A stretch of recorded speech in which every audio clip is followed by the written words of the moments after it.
Hey everyone, we're out here today in our shop. We got our drill here in the shop, and we're going through it and rebuilding it.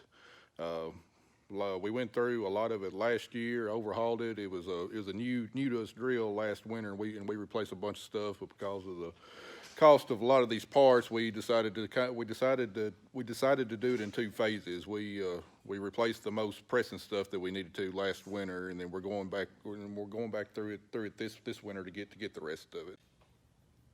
We got a John Deere 1560 20-foot drill in our shop here, and it's turned crosswise. There's no doors on the sides of the shop because the doors at each end are 20 feet wide, and this drill is about 21 feet wide. It will not fit through the door, so we had to take our forklift over there on one end and our tractor on the other end and lift it up and bring it into the shop sideways here. We got all these shiny new parts here that we're replacing on the drill. We got disc openers here. Got flaps for the seed boots in here. We got our press wheels we're replacing. We got our gauge wheels that we're replacing, and we're also replacing bearings in the disc openers too. Look right here, these are our old gauge wheels, and they're worn down. The stalks have eaten them up pretty good, and it's time to replace them. Also, our blades here, you know, they've got about normally they're 18 inches in diameter when they're brand new, and these are worn down to about 17 inches. And if you can see it in the picture, but the bevel is worn down pretty good, so that means the blade is getting thicker and duller, and it won't slice through the ground and the residue as well. So it's time to replace them. Back here on the back are the press wheels that we're replacing. I mean, they do okay, but the style that we bought from Needham Ag are a whole lot better. They flex more, and they got a higher quality bearing in them, so they follow the furrow better. They get down in the furrow better. They also shed mud better, and hopefully the bearing will last longer than what these will.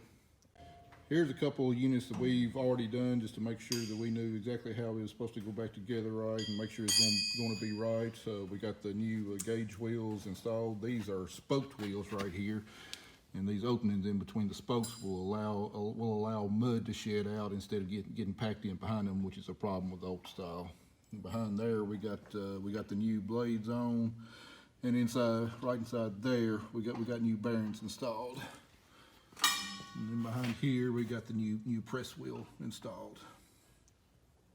No, it doesn't look too safe, but we've got there's not very much clearance up under this drill when the tire's on the ground, which makes it difficult to get up in there and replace the parts. So we lifted the drill up and jacked it up on these stands to give us the additional clearance to make working on this thing a whole lot easier. With the units only 15 inches in between each unit, it's a tight squeeze to get in there and get all the bolts out and the shafts that we have to take out. We've got a total of 32 row units we've got to go through, so it's going to be pretty time consuming.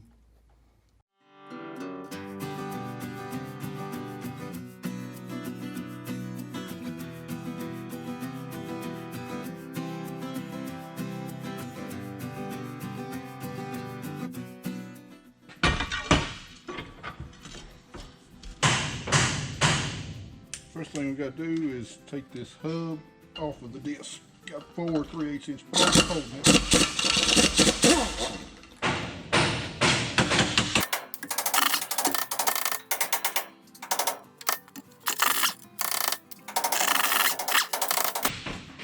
When's the last time you had to do all this? We had to do it to our last drill.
Hopefully in about a day and a half we'll get the drill done, and we'll be able to get it out of the shop here.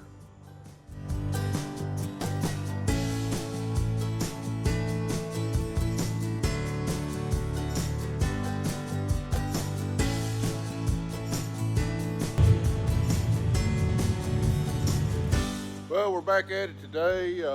We've pretty much got the drill completely disassembled. We got most of the new disc blades onto the hubs with the new bearings. As you can see, we pretty much got the whole thing stripped down. There's a couple of one units that were really giving us a tough time because the pin was froze up in there. That's these blades that we still got on here. So we got some more. We got to put some more penetrating oil on there. Probably some more heating up and a whole lot more banging before we get those off. You can see we've got them pretty much all disassembled, but we've got the new blades on, got the hubs cleaned up, the nuts cleaned up, and after we get these last 4 off, we will be ready to start assembling all this stuff again.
Alright, as you can see, we just about got our drill completely put back together. We got it off the jack stand. We just got a couple more odds and ends to work on, and we'll be moving it out of the shop.